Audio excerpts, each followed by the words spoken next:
Assalamualaikum warahmatullahi wabarakatuh. Sahabat sehat RSU Islam Klaten. Hari ini kembali konten ngobrol santai bareng RSU Islam Klaten. 1 Desember diperingati sebagai Hari AIDS Sedunia. Dan hari ini kita akan bahas tema menarik. Bukan kutukan, dokter jelaskan fakta HIV yang masih banyak disalahpahami. Ini tentu sesuatu yang menarik untuk kita, karena di sini nanti kita akan berikan banyak insight tentang HIV/AIDS. Hadir narasumber kita yang luar biasa, Dr. Adrian Arnasa, putra spesialis penyakit dalam yang sudah bersama kita di studio. Kita langsung sapa beliau. Assalamualaikum dokter. Waalaikumsalam. Kabar baik? Baik. Alhamdulillah. Dokter, hari ini kita akan bahas tentang bukan kutukan, dokter jelaskan fakta HIV yang masih banyak disalahpahami. Salah satunya adalah dokter tentang HIV dan juga AIDS. Ini bisa dijelaskan secara sederhana gitu dokter. Kemudian apa sih perbedaan di antara kedua hal ini? Baik. Mungkin banyak beberapa masyarakat yang masih belum paham ya, apa itu HIV, apa itu AIDS. Nah, HIV sendiri itu merupakan kepanjangan dari Human Immunodeficiency Virus. Itu merupakan virus yang menyebabkan melemahnya imun kita. Kemudian untuk AIDS sendiri itu merupakan kepanjangan dari Acquired Immunodeficiency Syndrome. Itu merupakan perjalanan penyakit dari penyakit HIV, dan biasanya akan ada pasien yang sudah mengalami AIDS, akan mengalami penurunan berat badan, akan mengalami diare kronik, anemia, serta beberapa penyakit yang masuk dalam tubuh. Dan pasien HIV itu belum tentu akan mengalami AIDS. Namun pasien AIDS jelas pasti akan keterangan infeksi HIV. Seperti itu. Oke, seperti itu ya dokter. Kemudian selama kurang lebih setahun ke belakang, ini ada sesuatu yang baru nggak dok terkait dengan penanganan HIV ini, terutama untuk pengobatan atau terapinya dan sebagainya gitu. Baik. Selama setahun terakhir, ini rekomendasi dari WHO tahun 2025 ini baru keluar. Jadi ada obat antivirus HIV yang terbaru, itu namanya lenacapavir. Ini temuan baru karena ada penelitian berlanjutan dari internasional, dan antivirus ini merupakan antivirus yang sangat baik dan sangat efektif untuk menekan pertumbuhan virus HIV.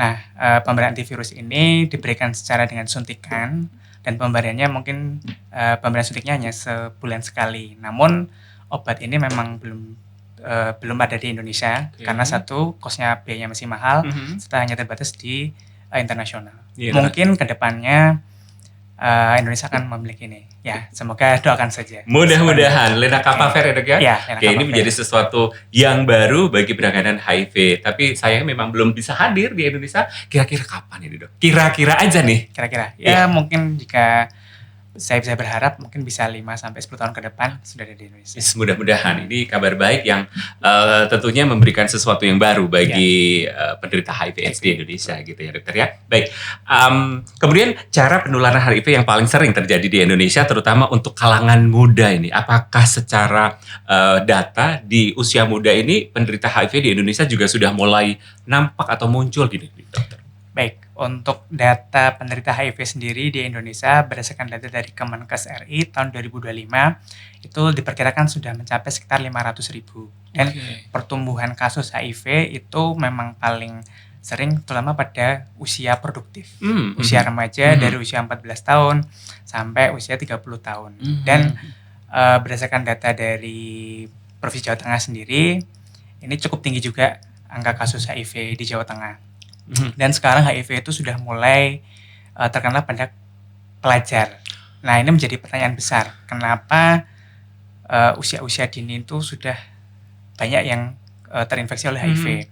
Nah, penularan HIV sendiri ini biasanya paling sering karena adanya perilaku-perilaku yang berisiko. Seperti apa? Misalnya satu,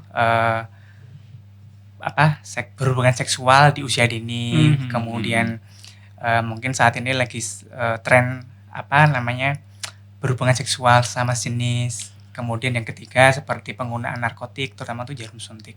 Ya, memang untuk faktor risiko yang paling utama saat ini yang memang menjadi mengkhawatirkan adalah adanya perilaku hubungan seksual sebelum pranikah itu.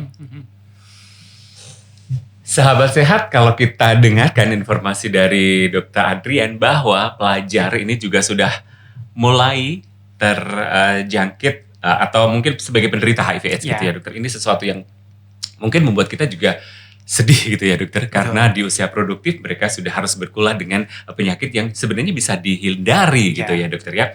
Oke dokter, tanda awal yang perlu diwaspadai atau justru HIV yang sering tanpa gejala sehingga baru diketahui setelah bertahun-tahun, itu gejala awal yang perlu kita waspadai atau tanda-tanda awalnya seperti apa dokter? Baik, penderita HIV pada awalnya dia masuk ke dalam tubuh, dia tidak akan bergejala.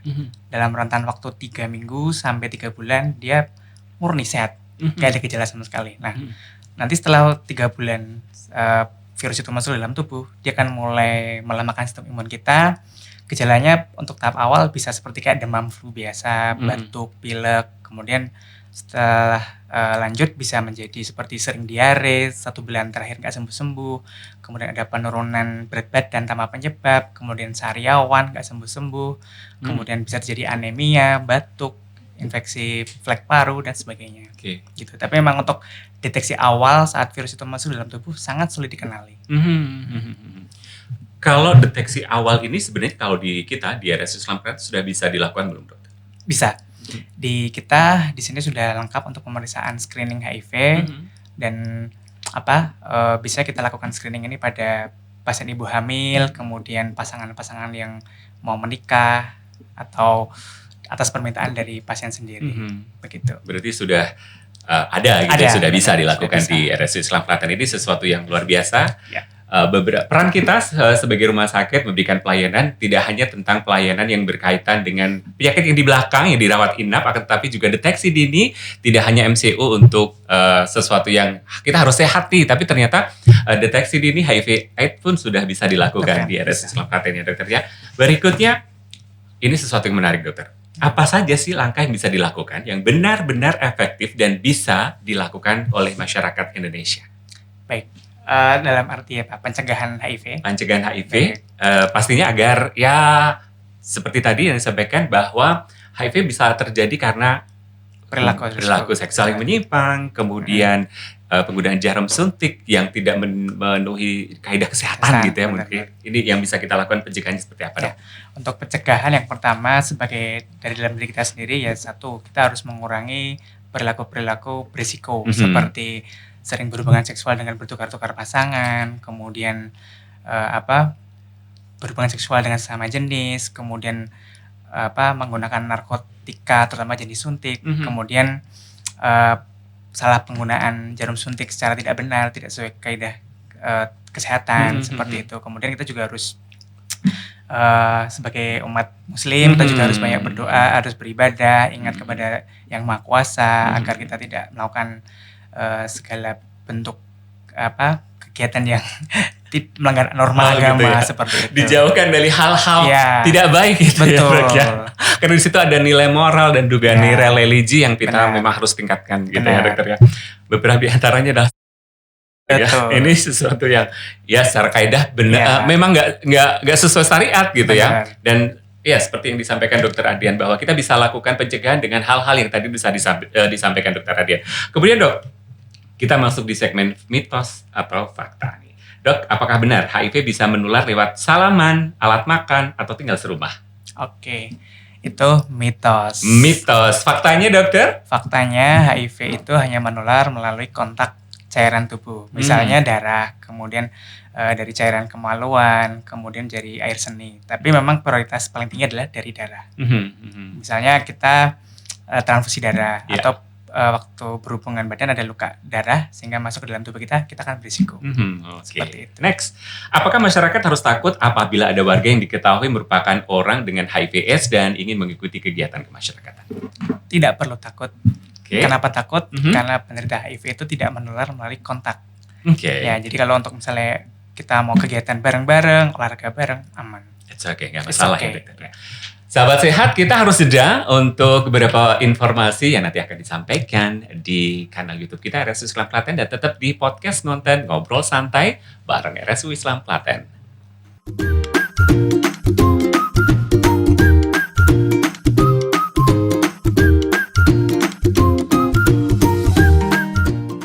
Sahabat sehat, RSU Islam Klaten balik lagi di Ngonten Ngobrol Santai bareng RSU Islam Klaten. Hari ini kita bahas tema tentang bukan kutukan, dokter jelaskan fakta HIV yang masih banyak disalahpahami dalam rangka Hari AIDS Sedunia.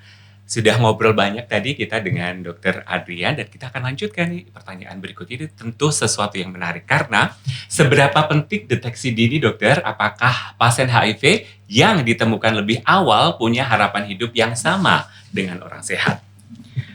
Deteksi dini itu sangat penting untuk dari penderita, terutama yang populasi berisiko. Ya. Karena dengan semakin dini kita untuk mendeteksi itu, maka penanganannya akan semakin lebih cepat dan akan mencegah terjadinya komplikasi yang tidak diinginkan. Berarti have to be early detection gitu ya. Ada deteksi dini ini harus gitu, terutama untuk yang mereka berisiko gitu ya. Benar berisiko. Yap. Apakah benar orang dengan HIV yang rutin minum obat bisa hidup normal, bekerja normal, bahkan bisa membangun keluarga, dokter? Bisa. Bisa banget. Orang dengan melakukan orang HIV yang melakukan pengobatan rutin, dia akan berangsur-angsur akan mengalami pemulihan sistem imun.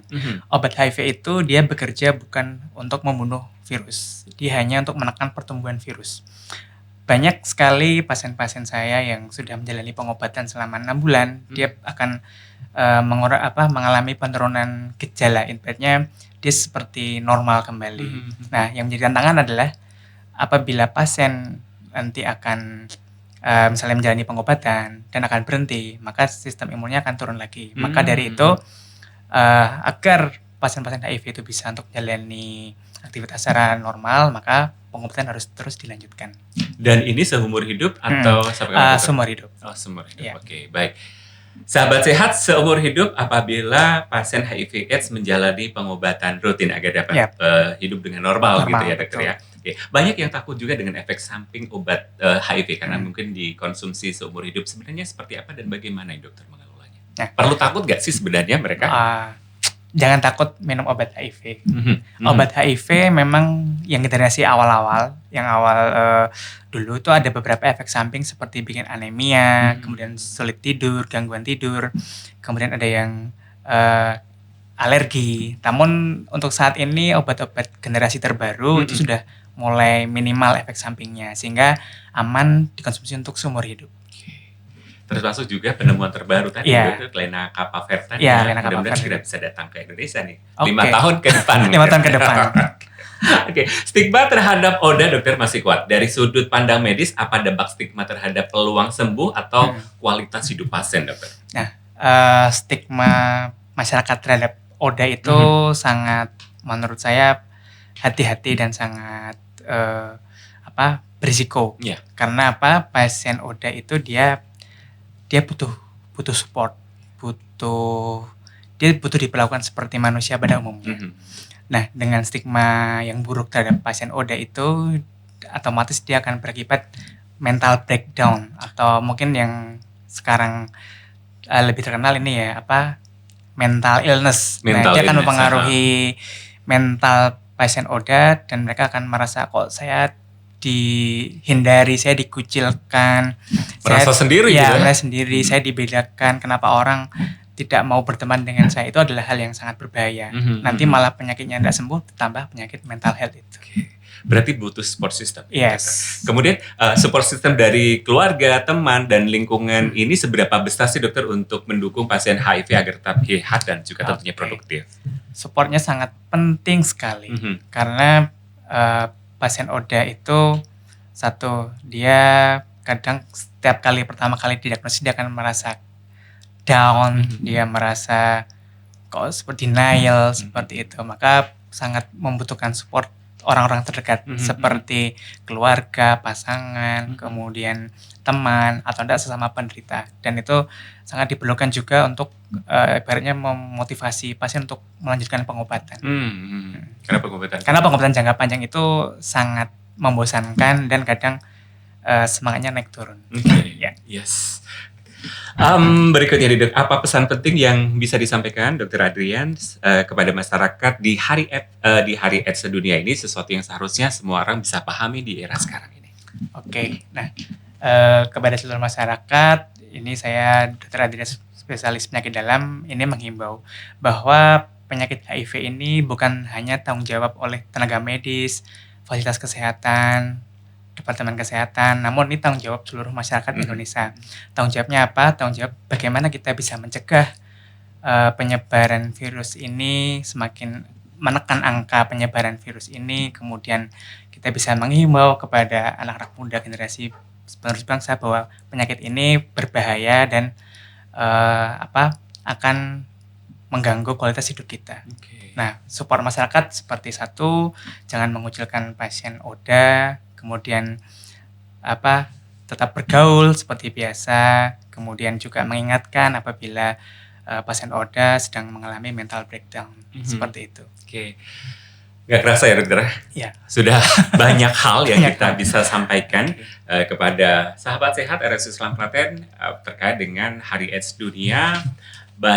Bukan kutukan, dokter jelaskan fakta HIV yang masih banyak disalahpahami. Seperti yang disampaikan Dr. Adrian bahwa penyakit HIV/AIDS ini menjadi tanggung jawab semua dan peran support system untuk orang-orang terdekat itu sangat penting karena ketika terdeteksi atau diagnosa sebagai pasien HIV/AIDS, pengobatan jangka panjang dan itu membosankan, perlu support system yang luar biasa dari orang-orang terdekat. Tentunya. Dr. Adrian, terima kasih waktunya sudah memberikan banyak insight terkait HIV/AIDS di Hari AIDS Dunia hari ini. Selamat melanjutkan aktivitas dan sahabat sehat RSU Islam Klaten. Demikian konten ngobrol santai bareng RSU Islam Klaten. Jangan lupa untuk terus pantengin kanal YouTube RSU Islam Klaten. Dan juga kalau sahabat sehat banyak ingin tahu tentang RSU Islam Klaten, bisa klik di www.rsuislamklaten.co.id atau kalau mau ketik-ketik juga di WA 081567332270. Ngonten ngobrol santai bareng RSU Islam Klaten. Assalamualaikum warahmatullahi wabarakatuh.